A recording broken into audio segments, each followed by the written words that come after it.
Hi friends, welcome to Beautifully Bookish Bethany, and welcome to my 2025 New York City Comic-Con vlog. You can expect to see lots of books, clips from some exciting panels, including the new show coming out in the Game of Thrones world. I had such a blast, and you'll see lots of publisher booths, lots of author stuff. It was so much fun. Every year, it's a whole lot of fun. So this is day one. I hope you enjoy. Else on the panel. Peter clapping.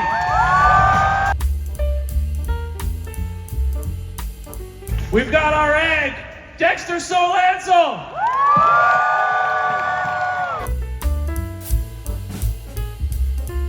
And co-creator and executive producer, the mastermind, George R.R. Martin!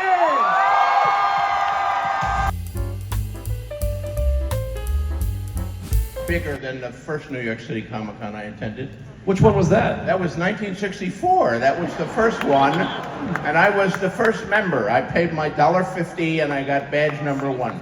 Wow. There were about 30 people there selling old comic books, and fabulous Flo Steinberg was the major guest. But Steve Ditko showed up, so it was very exciting for me to meet Steve Ditko. Well, and I had a great conversation with him, but I think we must have frightened him because that was the last Comic-Con he ever attended. Well, if the writing thing doesn't work out, maybe you just sell that badge. It could be, yeah. Yeah. Nation of a new pocket of Westeros. Well, it's been great. I went over a year ago to watch them shoot in Belfast, in Northern Ireland, and I spent a few days there, and they were having some jousts. They had a tug of war, and I got to meet the cast, not only these two, but the rest of the cast too. It was pretty amazing, and it was all really cool. I mean, they had a whole somewhere north of Belfast. And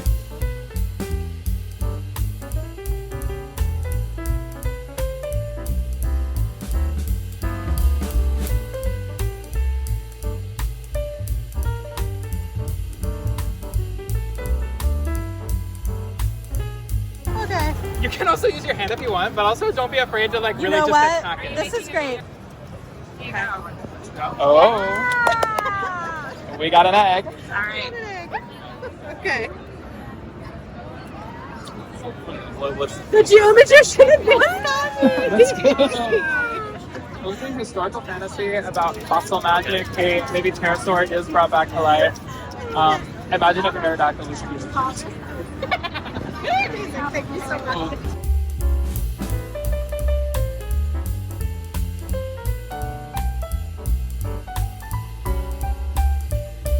I don't know. Like I think beds.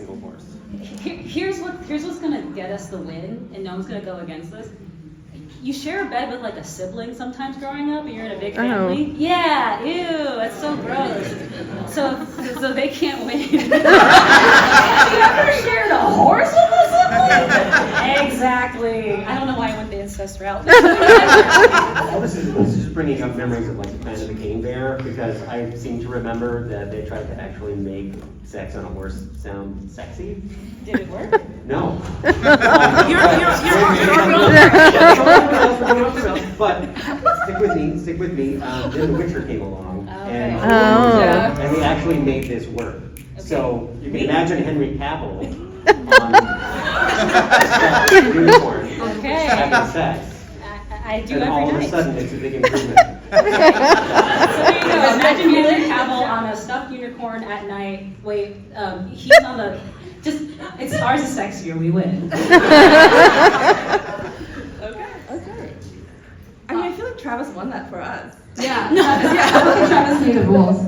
I feel like we just have to talk about animal rights here. The autonomy and like the consent of the horse is, and did anyone ask the consent of this horse? Yeah, like a fluffy unicorn is more like a bed, right? Versus the value of going second. I mean, and if you really are like into the imagery of horses. Beds can come in different shapes. Race car beds. Yeah, and horses poop. Oh, horses poop. And they don't ask you before they do it. They just do it. They just do it. Yeah. So beds don't poop. I mean, yeah. Not as far as we know. It's very sanitary. Yeah, beds are pretty well. Yeah, beds are sanitary. You can also bring a horse into a bed. Yeah. What?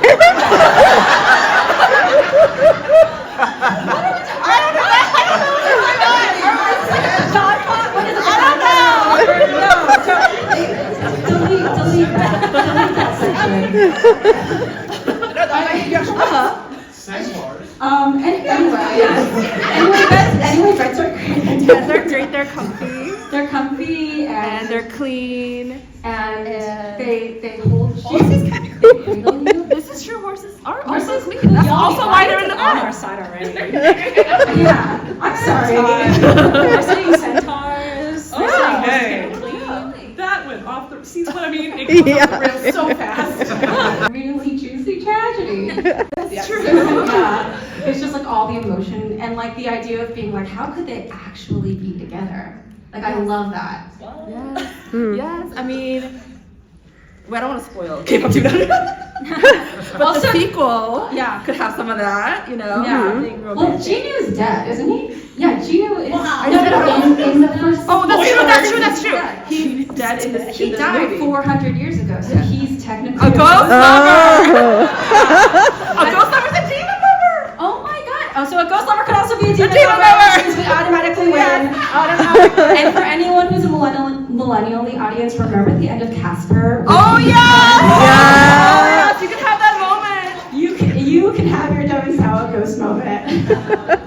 But only circa 1998. Yeah. Okay, you good? Okay. Time travel romance. Why is it better? Well, first off, I should just say that ghost lover is technically necrophilia.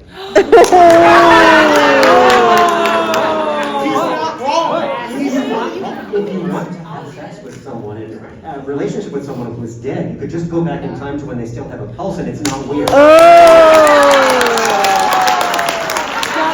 Mic drop. We got it. You guys with the 20-second just like mic drop. Yeah, what's happening?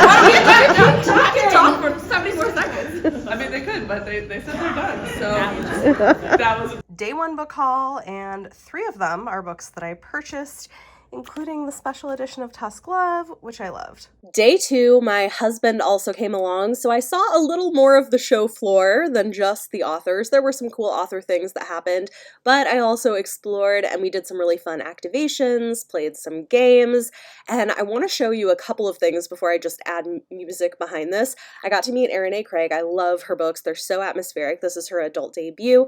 I always love to check out the Loungefly booth and see if there's something I need. Did I get the holiday Stormtrooper backpack? Yes, I did. And then y'all have to see this. I thought this was part of the installation. This is a cosplay. It's like a 10.5 foot tall cosplay. There's a person in there. His face is below the head. Isn't that the wildest thing? It was walking around. So wild.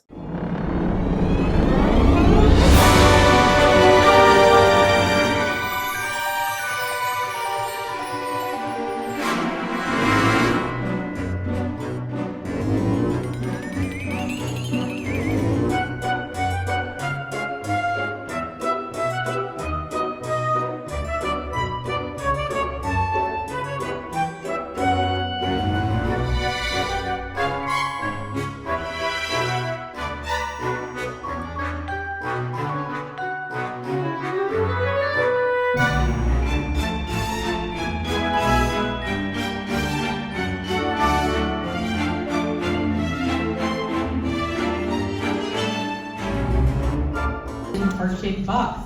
Strange Weather, a collection of novellas, and his newest work is titled King of Sorrow. Yes. Then we have, in the middle here, we have Jim Butcher. Number 1 New York Times bestselling author of The Dresden Files, The Codex Alert, and the Cinder Spires novels. He lives in the Rocky Mountains of Colorado. Woo! Thanks for joining us.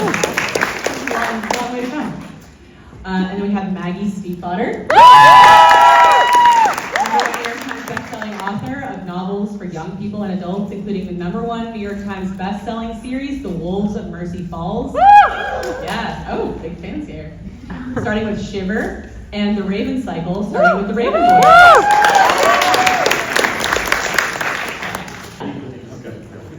So I'll read the answer. You press your buzzer. If more than one person buzzes. Writer invented vocab for 100. Okay. Joseph Heller invented this hyphenated term, which was also the title. Which was also the title of his seminal work. Yes, you got it. Catch 22. What is catch? What is catch? Correct.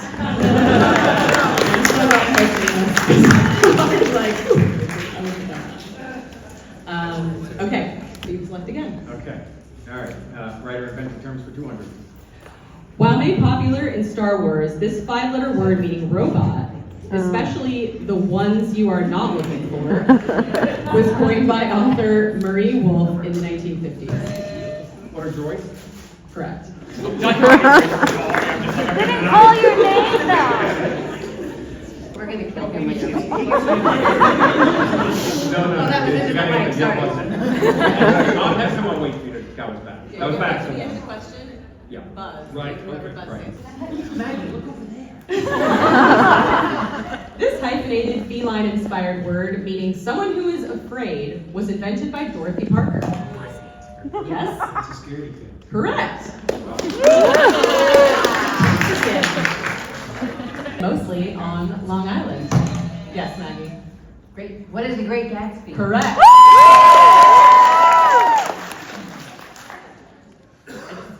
I don't think we should phrasing in the form of a question, just since you. I was doing my best, but that's what gives you got his name, guys. All of Joe's points have now been No. Let's do New York for 200. Rotten Tomatoes lists the adaptation of this Mario Puzo. Never mind. This Mario Puzo novel, set largely in New York, as the best movie of all time. I believe that was Joe. Jim? No. It was Joe. Okay, sorry. What is The Godfather? Correct.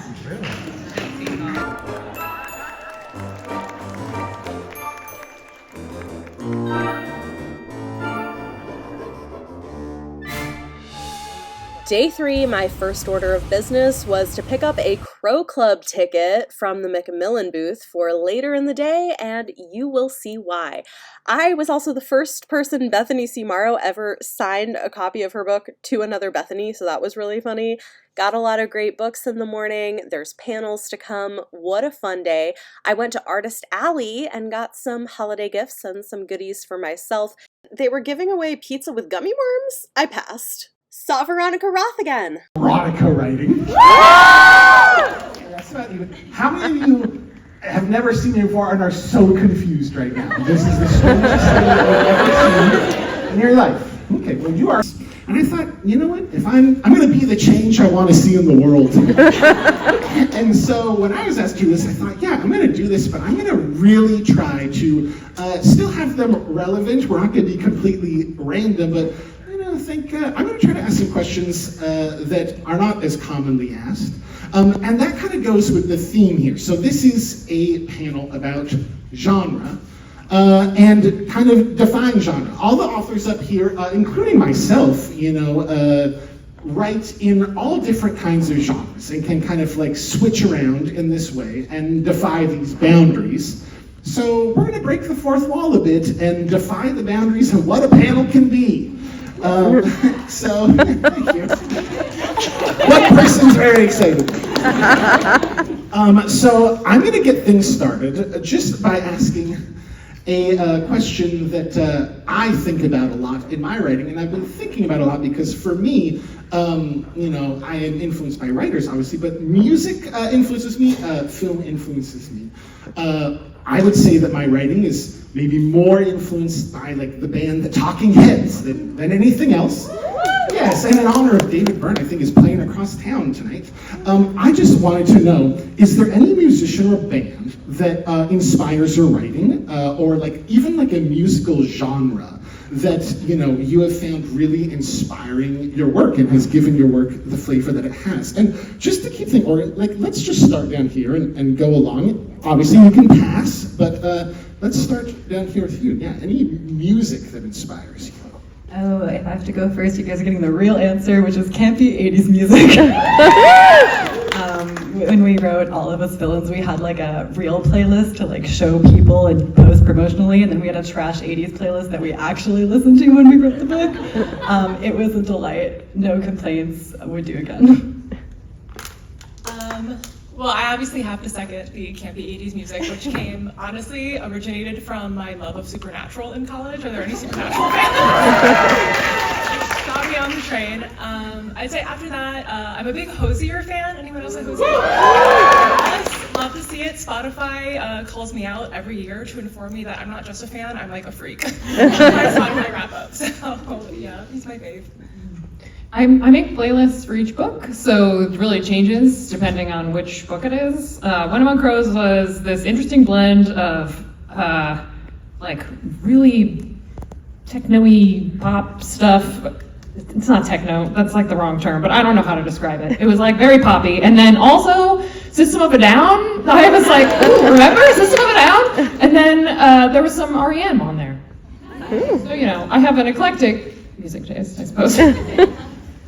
When I'm writing, I listen to a lot of like post-rock, ambient, sometimes industrial rock. Anything that sounds like Trent Reznor had something to do with it is what I really like to write to. Not with this one, because that would have been a really different book. It would have gone much darker. But I like a lot of like Max Richter and like even like Steve Jablonski. I'm talking about like a lot of like people who do film scores, and you're nodding, so you get it. Yeah, but I'll say like Trent Reznor, Atticus Ross, like for the majority. Yeah, I also listen to a lot of like movie soundtracks and that kind of stuff.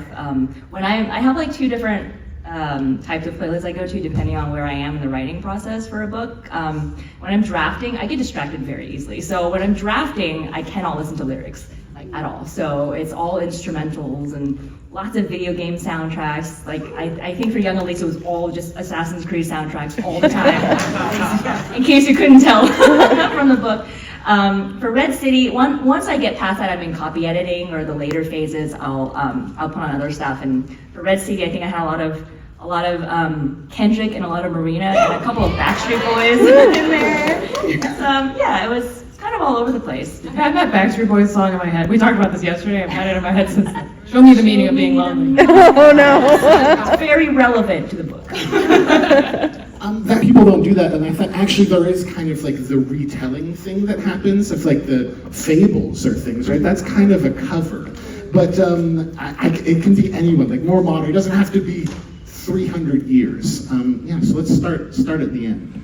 Again? Okay. Well, we can snake draft it, to use a fantasy football term. Let's actually snake draft. So Marie, we're gonna start with you this time. Oh no.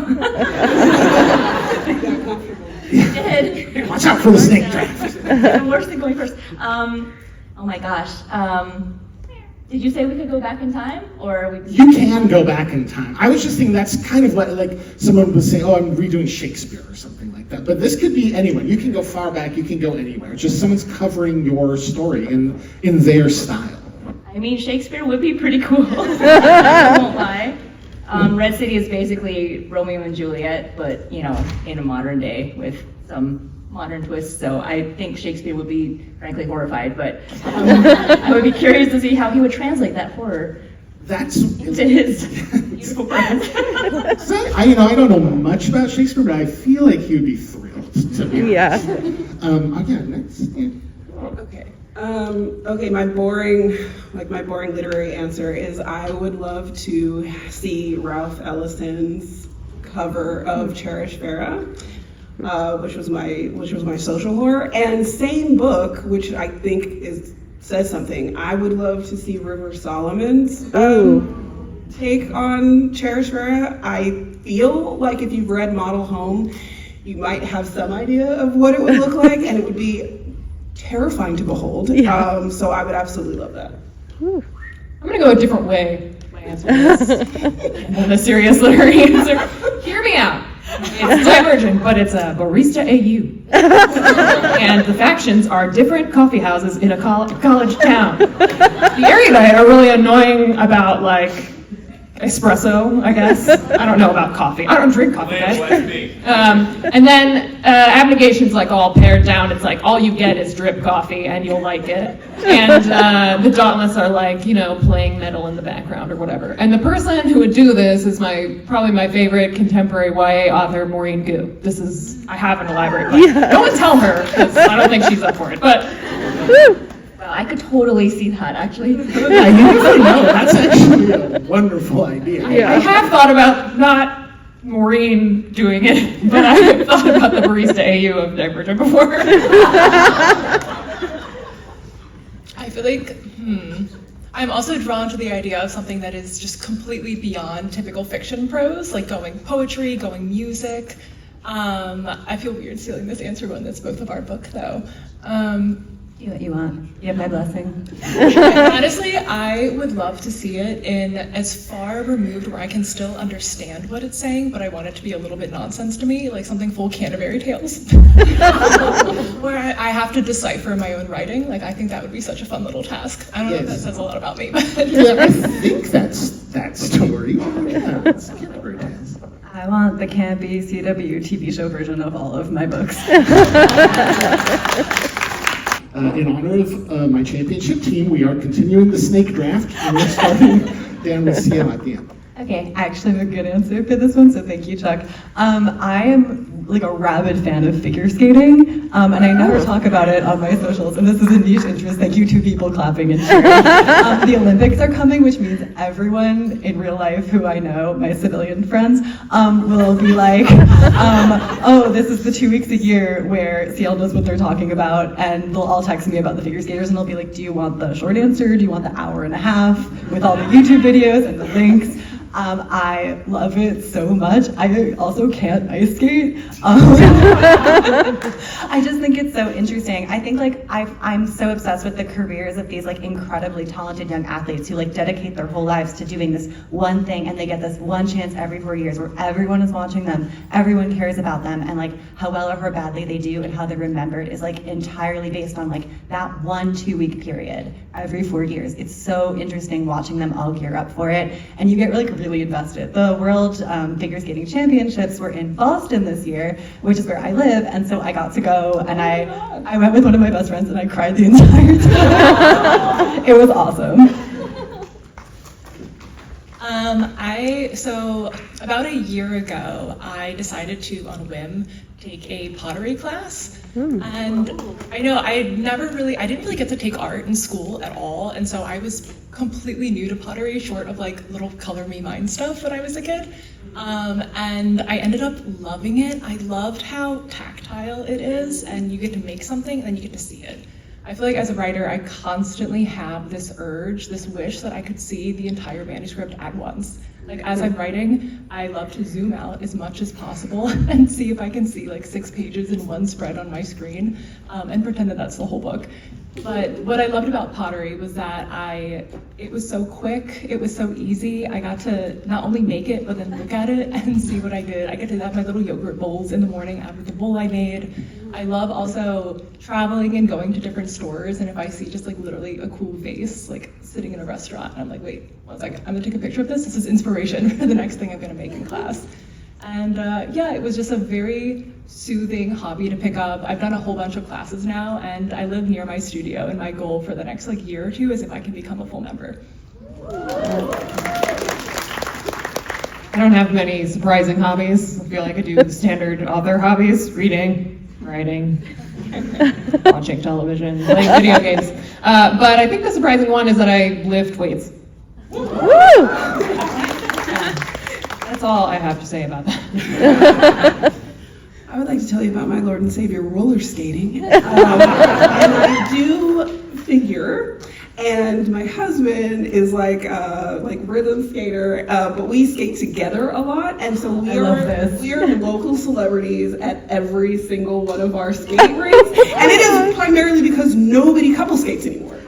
So like if we start couple skating, everybody just starts watching it. It is amazing. I do know figure spins that like, when I was a kid, I was obsessed with figure skating. And I asked my dad to put me in figure skating, and he put me in golf. And then I asked him to put me in figure skating, and then he put me in tennis. And so the moral of the story is don't try to live your dreams through your children. And if she wants to be in figure skating, maybe put her in figure skating. But it's been really great because I think that something that might happen to a lot of us is like we lose, and I think this happens to a lot of adults, like we lose the ability to like learn new things and like know what it feels like to be bad at something as an adult and decide like, I really want to do this and I really want to know how to do this and I'm gonna have to be seen being terrible for a period of time. But if I ever get to do a single foot backspin, which I can now do,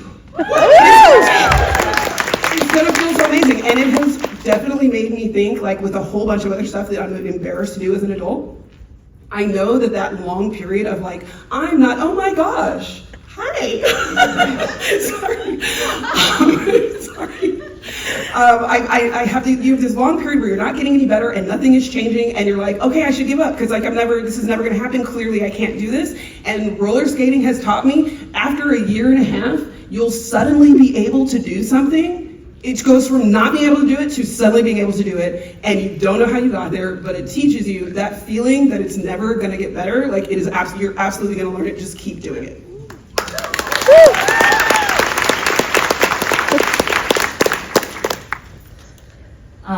I was trying to think of one that nobody knows about or that I haven't posted online or whatever.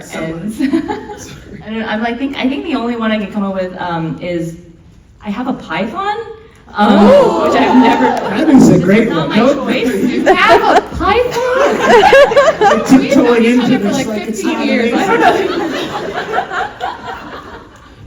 It was not my choice to have the python. The python came to me because I have a 6-year-old who is obsessed with animals, especially snakes. And my husband also likes snakes. And one day I came home and there was a python. It was a small python.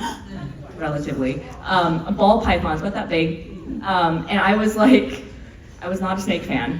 I guess I'm kind of a snake fan now, and I was just like, the rule is, it stays in Papa's office and it never leaves. Okay, that is the rule.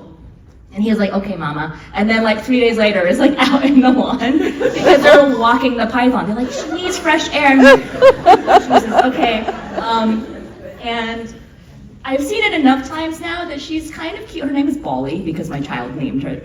She's Bolly the ball python. And she is kind of cute. Like if you've ever seen like a ball python, she's like a snick, you know? She's not like a snake, she's a snick. She's kind of adorable. She's a little shy. She gets very nervous. And so I'm like, fine, you can stay. And now she's like about that big. And I think she needs like a new enclosure soon. But I'm like, kind of starting to learn things about snakes, you know? Like, oh, it's shedding season. Oh, she needs her rat warmed up for the week or whatever. Anyway, is that a hobby? I don't know. That's a hobby. That's officially a hobby. If you're warming up rats, that's official.